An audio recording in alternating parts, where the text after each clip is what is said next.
Hello and welcome everyone to yet another installment of the Road to World series. So I haven't done this for like half a year because I didn't feel there was anything else to talk about, but this is going to be a special episode where we're going to be talking about Team League, the current event that's going on and has been going on for the last few years of competitive Vanguard. Now, what is Team League? It is different from the World Championships where you're fighting one-on-one. Here you're facing 3-on-3 with 3 people of your own team against 3 of another team. So first off, I'm going to get down to some formalities, and some of these are only for 2016. So first off, in 2016, if you participated in any local tournaments, and just for participation, you would have gotten these Bushiroad coupon campaign cards basically. And when you go to Springfest location, to Springfest regionals, and you participate in Team League, you can give in these coupons to trade for any of the cards that I'm going to show on the screen right now. Now, on top of participating and getting those promos, you can also get participation prizes, which include cards and also deck boxes for each specific event, and here are the 2 for Vanguard. All of the stuff from Worlds also applies to Team League, so make sure you check out some of the previous episodes of Road to Worlds to get in some basic tips if it's your first time going to a big competitive event, or if it's even not your first time, but you might want to check it out anyway.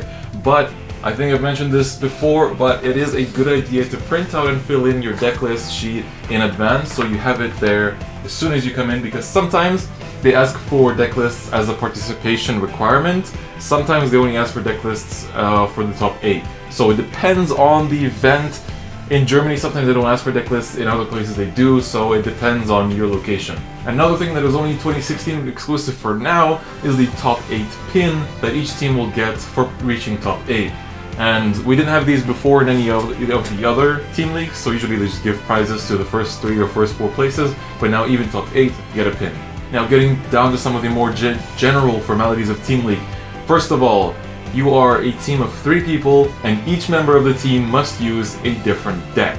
So, you cannot have like 2 Shadow Paladins and 1 Royal Paladin on the same team. It has to be different clans. The format, which I've had people ask me before, is Clanfight. So this is the standard format. It's not Extreme, it's not G-Regulation, it's Clanfight. Depending on the location and the event, sometimes the top 2 places will get invited to Continental, which is the next step of Springfest. But sometimes the top 3 teams get invited, sometimes the top 4 in the case of France, because the Spanish event got cancelled. Don't forget that if you want to participate, you can check the website in the description for all the locations and dates of each event. So if you want to participate, you can check out if there is an event near you. And the final formality, there are also side events just like in Worlds, and this one is free fight, so you basically fight a few times to get a specific promo and stuff like that. So it's if you get knocked out or something like that, there's something to do for your team as well. Now, let's get on to the more personal part where my personal tips kind of come in as well. So I've been to pretty much every single Springfest so far. The only one I skipped out on was 2014 because I had some real life stuff going on at the time that the event was taking place. But positioning of your team is pretty important. You have 3 people on the team, and not everyone will use specific positioning psychology or standards, but a lot of teams do.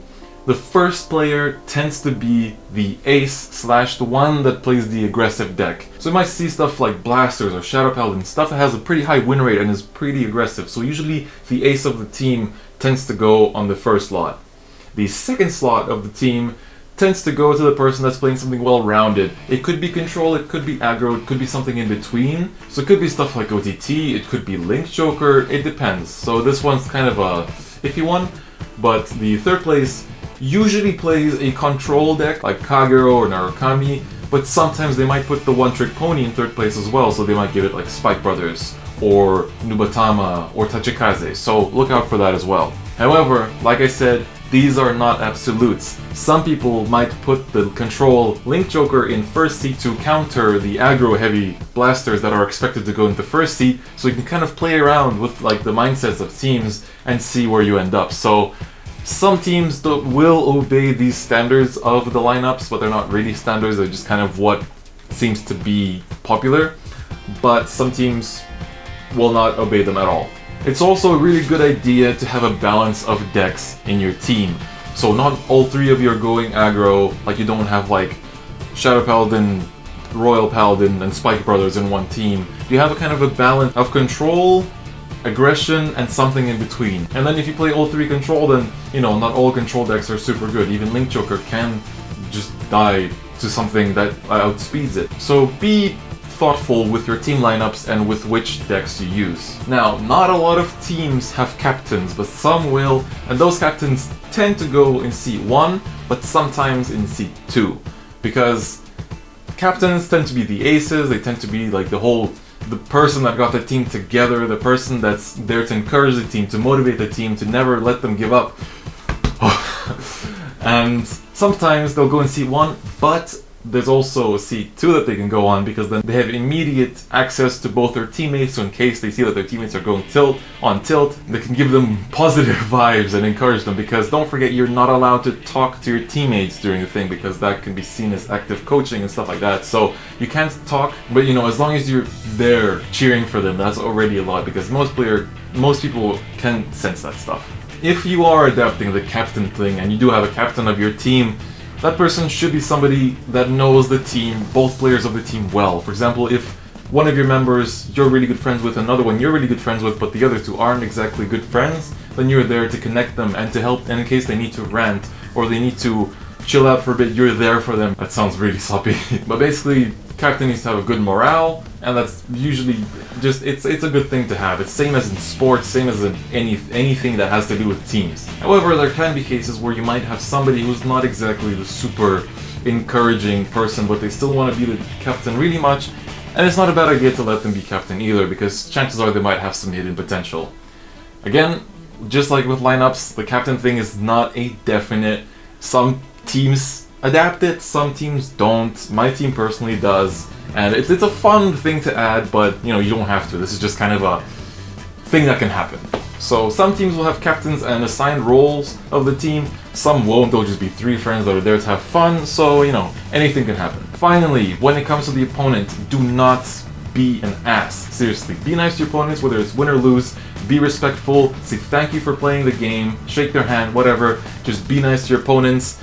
If you win, it's fine to cheer, but don't make fun of your opponent like, oh, you suck, you know, that kind of thing.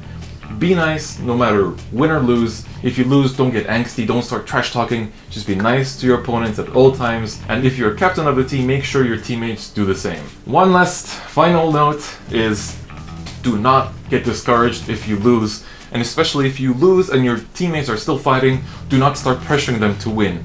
Just sit there quietly and believe in them to win. And trust me, it's better than putting on pressure on them, because the pressure will get to them and they might lose. And don't forget, you still cannot talk, so even if you lose, your teammates will see probably across the table that you've lost, but do not start, don't start talking. Also, even if 2 people of the team have finished their fight and the last one hasn't, try not to start talking loud and stuff. You can discuss quietly between yourself why you lost and what you think you should do better, how you should improve for the next round, but don't disturb the last person that's fighting. Never do that. And that's about all I can say for the event, so believe in your team and aim for the top, and I'm sure you can do it. So, all the other things that I would have normally talked about are in the other episodes of Road to Worlds. Do check them out. The audio quality is not as good as it is now, because I didn't have this amazing mic back then, so I'm sorry if the sound quality isn't as great, but I do recommend checking out the series, because it is one of the most fun ones that I've done, and I really enjoyed doing it, so I'm glad I could do another episode based on Team League. I'm sorry if your team has already passed. I should have gotten this video out a bit earlier, but it's better late than never, I guess. Finally, I would like to keep doing this series, but I've run out of things to cover, so if there are any aspects of competitive Vanguard that you would like me to cover, do leave suggestions in the comments, and I will try to find some theme that I can make a future episode of Road to Worlds about. So, that's pretty much it for me today, and I'll see you guys next time. Bye-bye.